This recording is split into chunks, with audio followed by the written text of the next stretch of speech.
नमस्कार दोस्तों, स्वागत है आपका अपने चैनल कीज टू सक्सेस में। आज हम 3 मार्कर सीरीज़ देखेंगे। हिस्ट्री का जो टॉपिक है बौद्ध धर्म उसकी, और एक ही वीडियो में पूरे 3 मार्कर कंप्लीट करवाएंगे बौद्ध धर्म के। इसी तरीके से चलेंगे, एक एक वीडियो में कोशिश करेंगे कि पर्टिकुलर जो भी टॉपिक है, इसके बाद जैसे मान लीजिए जैन धर्म आएगा तो उसके जितने भी 3 मार्कर बनते हैं वो सब कंप्लीट करवाने की कोशिश करेंगे। ठीक है, इसी तरीके से चलेंगे। और अगर आपने अभी तक पुराने वीडियो नहीं देखे हैं इसके तो जा करके देख लीजिएगा, आपको निश्चित तौर पर फ़ायदा होगा। तो चलिए आज का वीडियो शुरू करते हैं। तो आज का पहला 3 मार्कर देख लेते हैं, क्या है त्रिपिटक। तो त्रिपिटक के बारे में आप क्या क्या लिखेंगे 2 लाइन में 2020 मेंस के हिसाब से, वो देख लेते हैं। तो आप पहले तो आपको समय देखना पड़ेगा क्या है इसका, 100 से 500 ईसा पूर्व। ठीक है, तो पहला पॉइंट इसमें कॉमा लगा के बताना पड़ेगा आपको, क्योंकि 2 लाइन में आपको ज़्यादा फैक्ट देने पड़ेंगे। प्राचीन और प्रमुख बौद्ध ग्रंथ है ये। ठीक है, इसका अर्थ बता देंगे आप कि अर्थ क्या है, 3 पिटारी। ठीक है, कौन कौन से 3 पिटक है वो बता देंगे, सुत्त पिटक, विनय पिटक, अभिधम्म पिटक। ठीक है, इसके बाद क्या है, भाषा इसकी बता सकते हैं कि पाली भाषा है। भगवान बुद्ध के उपदेश इसमें है उल्लेखित। ठीक है, और महापरिनिर्वाण संग्रहित है इसमें। तो इतना ही आपको बताना है, डेश डेश मार करके और कॉमा लगा के ही बता सकते हैं 2 लाइन में। ठीक है, तो नेक्स्ट देखते हैं इसके बाद। और संकलन करता बिल्कुल बताना है, जैसे ये सुत्त पिटक है तो सुत्त पिटक के बारे में आपको सबसे पहले संकलन करता बताना पड़ेगा कि आनंद है। ठीक है, फिर उसके बाद क्या है कि इसके बारे में क्या 2 लाइन में लिख सकते हैं वो देख लेते हैं। त्रिपिटक में बड़ा व श्रेष्ठ पिटक है ये सबसे, गद्य पद्य में रचित है। फिर कॉमा लगाएंगे। फिर उसके बाद क्या है, आगम या निकाय, इसके कौन कौन से, दिग्ग निकाय है। ठीक है, दिग्ग और मध्यम निकाय इससे संबंधित है। संयुक्त, अंगुत्तर, खुद्दक, ये सभी निकाय इससे संबंधित है। ठीक है, वर्णन क्या है, मुक्तक छंद और धर्मचक्र प्रवर्तन का उल्लेख मिलता है। और धर्मचक्र प्रवर्तन का आप चिन्ह भी बता सकते हैं, प्रतीक चिन्ह जो है वो बता सकते हैं। ठीक है, अगर यहाँ पे जगह बसती है आपकी राइटिंग के हिसाब से, अगर जगह बसती है तो उसका चिन्ह भी बता सकते हैं। नेक्स्ट है विनय पिटक। अब इसके बारे में संकलन करता बताएंगे पहले कि उपाली है। ठीक है, अब इसके बारे में 2 लाइन में क्या लिख सकते हैं आपके, त्रिपिटक में से एक बौद्ध ग्रंथ है। नेक्स्ट है विनय पिटक। अब इसके बारे में संकलन करता बताएंगे पहले कि उपाली है। ठीक है, अब इसके बारे में 2 लाइन में क्या लिख सकते हैं आपके, त्रिपिटक में से एक बौद्ध ग्रंथ है। ठीक है, अर्थ बता सकते हैं कि अनुशासन की टोकरी है ये। विषय बता सकते हैं इससे संबंधित, विहार के भिक्षु भिक्षुणी अनुशासन संबंधी नियम इसमें उल्लेखित है। ठीक है, सुत्त विभंग इसका उपविभाग है, सुत्त विभंग में उल्लेखित है। ठीक है, नेक्स्ट देखते हैं इसके बाद क्या है, अभिधम्म पिटक। इसके संकलन करता कौन थे, मोगली पुत्र तीसरा। ठीक है, और इसके बारे में क्या लिख सकते हैं, और क्या लिख सकते हैं, त्रिपिटक में से एक है, सभी को पता है, सत प्रकरण है। अर्थ क्या है इसका, निर्वाण मार्ग प्रकाशित करने वाला पिटक है ये। शैली कैसी थी, प्रश्नोत्तर शैली है। वर्णन क्या है, बौद्ध दार्शनिक सिद्धांत का वर्णन मिलता है इसमें। नेक्स्ट है कि निर्वाण, तो निर्वाण का अर्थ क्या है, बुझा हुआ। ठीक है, अर्थ देख लेते हैं, मुक्ति पाना है इसका अर्थ। लालच, घृणा, भ्रम से मुक्ति होना मतलब। बौद्ध धर्म का परम सत्य, जैन धर्म का मुख्य सिद्धांत है निर्वाण, और बुद्धानुसार राग, देश और मोह का क्षय से मुक्ति ही निर्वाण प्राप्त करना है। ठीक है, इसके बाद देखते हैं कि और कौन कौन से 3 मार्कर बन सकते हैं यहाँ से। प्रथम बौद्ध संगीति देख लेते हैं, तो चारों बौद्ध संगीति देखना पड़ेगा, और उसमें क्या क्या लिखना है आप देख लीजिए। यहाँ समय बता दीजिए कि 483 ईसा पूर्व में कहाँ पर संपन्न हुई थी, राजगृह में। शासक कौन थे उस समय के, अजातशत्रु थे। अध्यक्ष कौन था, महाकश्यप थे। ठीक है, उसके बाद क्या विशेष बता सकते हैं 1 लाइन में कि सुत्त पिटक और विनय पिटक का संकलन हुआ इसमें इस समय। ठीक है, द्वितीय बौद्ध संगीति देख लेते हैं। इसके बाद द्वितीय बौद्ध संगीति कब हुई, 383 ईसा पूर्व में वैशाली में। ठीक है, इसके बाद क्या है, शासक देख लेते हैं कि कौन से शासक थे उस समय। समकालीन शासक कालाशोक थे, जिसके समय ये हुआ था, और अध्यक्ष कौन थे, सवाकामी। विशेष लिख सकते हैं कि स्थविर मतलब थेरवादी और महासंधिक गुट बने इस समय। कौन कौन से गुट बने, स्थिर, स्थविर, थेरवादी और महासांघिक गुट बने इस समय। ठीक है, नेक्स्ट बता सकते हैं कि तृतीय बौद्ध संगीति का उल्लेख 250 ईसा पूर्व में मिलता है, पाटलिपुत्र में। शासक कौन कौन थे इसके समय, अशोक थे। अध्यक्ष कौन था इसका, मोगलीपुत्र तीसरे। विशेष क्या है, अभिधम्म पिटक का संकलन हुआ इस समय। ठीक है दोस्तों, अगर वीडियो अच्छा लगा तो वीडियो को लाइक और शेयर कर दीजिएगा, चैनल को सब्सक्राइब कर लीजिएगा अगर आप इसी तरह के 3 मार्कर प्राप्त करना चाहते हैं तो। नेक्स्ट है चतुर्थ बौद्ध संगीति देख लेते हैं, कब हुई, 1ली ईस्वी में, कुंडलवन कश्मीर में। ठीक है, शासक कौन थे उस समय, कनिष्क थे, कुषाण वंशी। वसुमित्र अध्यक्ष थे और अशोक उपाध्यक्ष थे। ठीक है, विशेष क्या है इसमें, हीनयान और महायान संप्रदाय, 2 संप्रदाय बने थे अलग अलग, बुद्ध धर्म से अलग होकर के। ठीक है, इसके बाद क्या है, 3 मार्कर एक बनता है कि बुद्ध के शिष्य कौन कौन से हैं, प्रमुख शिष्य के नाम लिखिए आप। तो पहला क्या हो जाएगा, आनंद सबसे प्रिय, मतलब इनके पुत्र थे ये, पहली बात तो ये।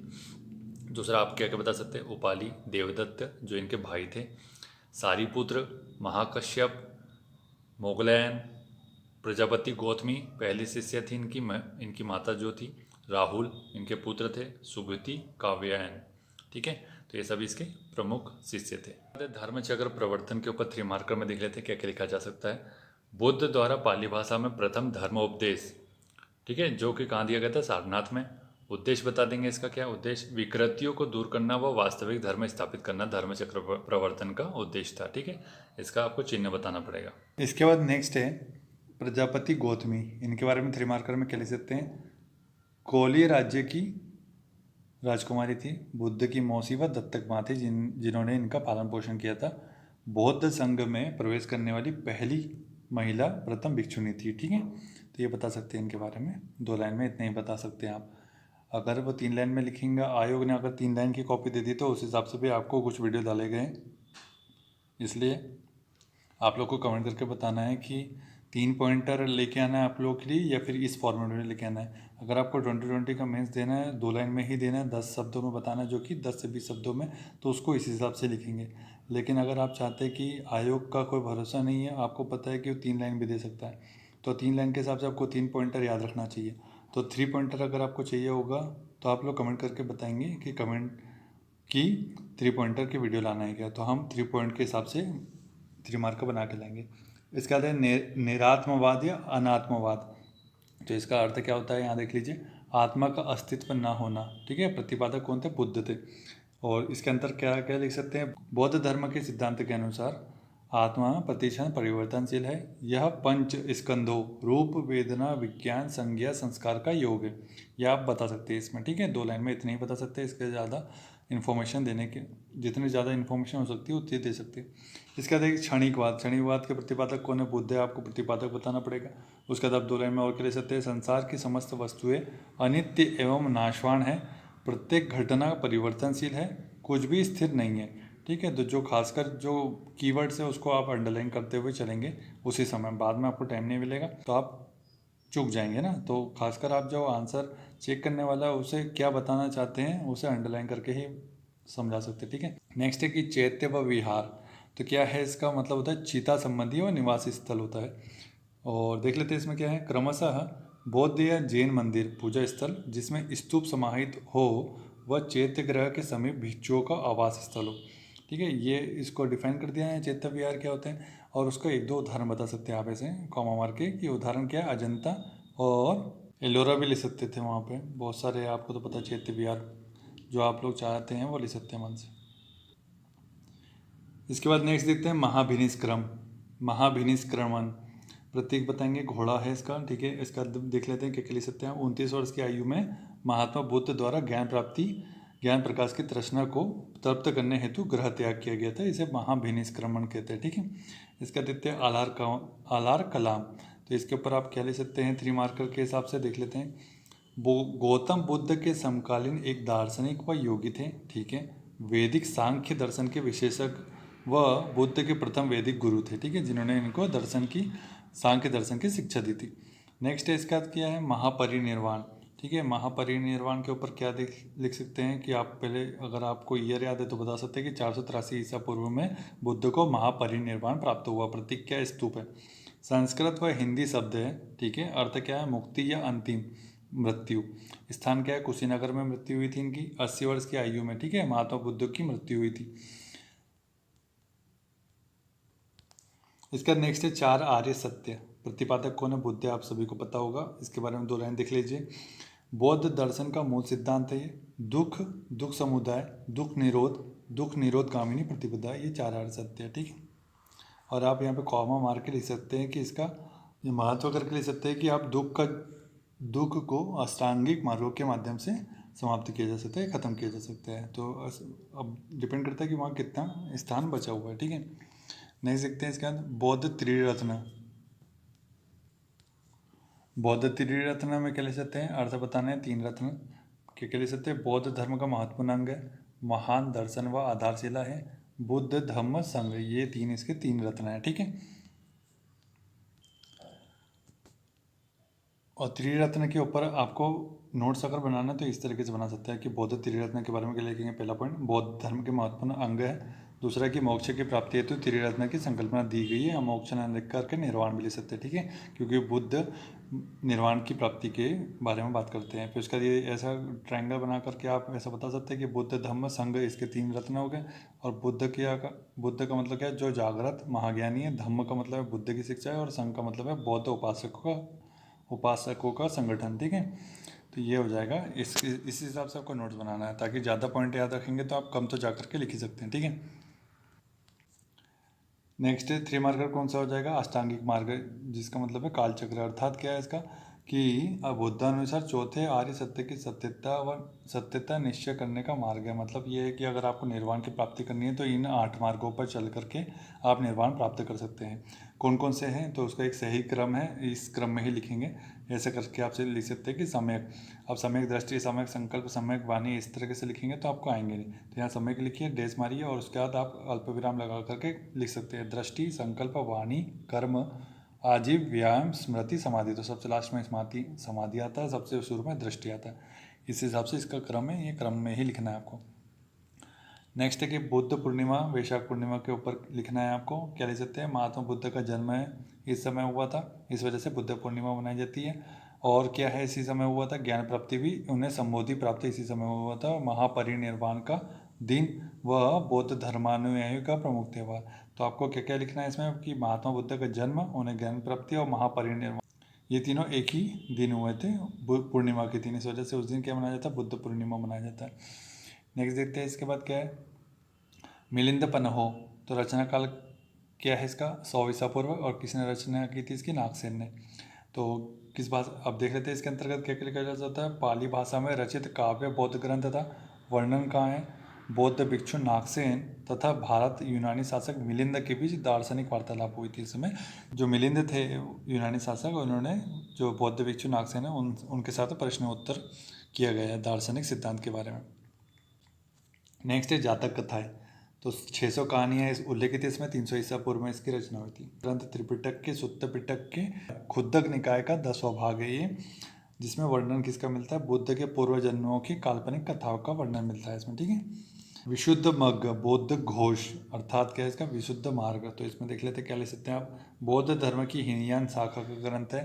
त्रिपिटक का थेरवाद ग्रंथ। और क्या वर्णन किसका मिलता है इसमें, शिष्य की विशुद्धि से निर्वाण तक की प्रगति का मार्ग मिलता है इसमें, ठीक है। और ये जो मार्ग है वो कितने सोपानों से जाता है, 7 सोपानों से जाता है, ठीक है, 7 सोपान है उसके।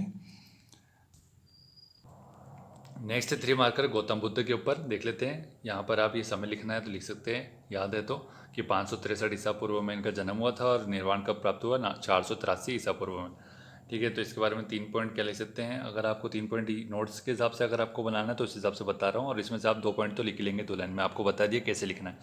तो 3 पॉइंट है, ये मैं नोट्स के हिसाब से बता देते हैं कि आपको कैसे नोट्स बनाना है 3 मार्क करके। इसमें लिख सकते हैं, एक महान योगी जिन्होंने सांसारिक दुखों से मुक्ति हेतु तय कर बुद्धत्व प्राप्त किया और बुद्ध कहलाए, ठीक है। नेक्स्ट है कि जन्म बताना है इनका, लुम्बिनी में हुआ नेपाल में, और मृत्यु कहाँ हुई, कुशीनारा देवरिया यूपी में। शिक्षा बता सकते हैं कि त्रिरत्न है, 4 आर्य सत्य है, अष्टांगिक मार्ग आदि पर बौद्ध धर्म का प्रचलन है। अन्य नाम क्या है, सिद्धार्थ इनका, ठीक है। इसमें से आपको नोट्स में 4 पॉइंट ले सकते हैं और 3 पॉइंट याद रख लीजिएगा। नेक्स्ट देखते हैं प्रत्युत्तर समोत्पाद के बारे में, 4 पॉइंट याद कर लीजिए क्या क्या हो सकता है और वहाँ पे क्या क्या लिख सकते हैं। पहला लिख सकते हैं कि बौद्ध दर्शन का महत्वपूर्ण सिद्धांत है, ठीक है। दूसरा अर्थ लिख सकते हैं कि शाब्दिक अर्थ बता दीजिए कि प्रत्युत्तर का मतलब होता है किसी वस्तु के होने पर, समुत्पाद का मतलब होता है किसी अन्य की उत्पत्ति, किसी वस्तु के होने पर किसी अन्य वस्तु की उत्पत्ति ही प्रत्युत्तर समुत्पादक कहलाती है, ठीक है। सिद्धांत देख लेते हैं क्या है, कर्म के परिणाम अनुसार अनंत संसार का चक्र है, ठीक है। उद्देश्य क्या है, ज्ञान ध्यान से निर्वाण प्राप्त करना, ये इसका प्रमुख उद्देश्य है। नेक्स्ट देखते हैं अष्टमहास्थान, इसमें देख लेते हैं क्या क्या लिखा जा सकता है। गौतम बुद्ध के जीवन से संबंधित अष्ट महातीर्थ, ठीक है, बौद्ध धर्म के उद्भव, विकास एवं प्रचार प्रसार के साक्षी रहे ये स्थल। कौन कौन से स्थल है ये देख लेते हैं। लुम्बिनी जहाँ जन्म हुआ, कुशीनारा जहाँ मृत्यु हुई, बोध गया जहाँ ज्ञान प्राप्ति हुई है। सबसे प्रथम उपदेश जो दिया गया वो सारनाथ में था। राजगृह श्रावस्ती में सर्वाधिक उपदेश दिए गए, आप सभी को पता होगा, और संकीशा, ठीक है। तो ये अष्ट महास्थल कहलाते हैं। नेक्स्ट है इसका निगाली सागर। इसके बारे में 3 पॉइंट क्या लिख सकते हैं देख लेते हैं। लुम्बिनी नेपाल के 20 किलोमीटर पश्चिमोत्तर में विशाल सरोवर था। लेख के अनुसार गौतम बुद्ध से पहले कनक मुनि बुद्ध के शरीर अवशेषों पर स्तूप निर्मित किया गया था। ठीक है। नेक्स्ट देखते हैं इसका शैव संप्रदाय। इसके ऊपर क्या लिखा जा सकता है देख लेते हैं। भगवान शिव व उनके अवतारों को मानने वाले शैव द्वारा शैव संप्रदाय निर्मित किया गया। शैव मत का मूल रूप ऋग्वेद में रुद्र की आराधना से है। ठीक है, जो कि भगवान शिव का ही एक अवतार है या रूप है बोल दीजिए। महाभारत में शैव के 4 उप संप्रदाय हैं। कौन कौन से हैं? कापालिक, कालामुख, लिंगायत और पाशुपत। ठीक है, तो ये इसके शैव संप्रदाय के प्रमुख 4 उप संप्रदाय थे। ठीक है, तो दोस्तों ये 3 मार्कर थे। 3 मार्कर के अलावा आपको 5 मार्कर कैसे लिखना है, जैसे कि बौद्ध धर्म की इस भारतीय संस्कृति को देन, तो उसको कैसे लिखा जा सकता है यहाँ पर आपको डिफाइन करके भी दिखाया जा रहा है। इस तरीके से उत्तर लिखा जाएगा और 5 मार्कर 11 मार्कर भी आपको बताया जाएगा कि आपको कैसे लिखना है। ठीक है, तो अगर वीडियो अच्छा लगा तो वीडियो को लाइक और शेयर कर दीजिएगा, चैनल को सब्सक्राइब कर लीजिएगा। अगर आप लोग को मेंस देना है, अच्छे से देना है और अच्छे से स्कोर करना है, तो 800 अगर आप मेंस में स्कोर करते हैं तो निश्चित तौर पर अच्छी से अच्छी पोस्ट मिल जाएगी। और 750 से अगर 800 के बीच में अगर आपके स्कोर आता है तो फिर ये मान लीजिए कि नायब तहसीलदार या इस टाइप की जितने भी पोस्ट है उसके आसपास की उस पोस्ट से आपको अपनी सांत्वना करनी पड़ेगी। तो आज का वीडियो यहीं समाप्त करते हैं। वीडियो अच्छा लगा तो वीडियो को लाइक और शेयर कर दीजिएगा, चैनल को सब्सक्राइब कर लीजिएगा। Thank you so much for watching.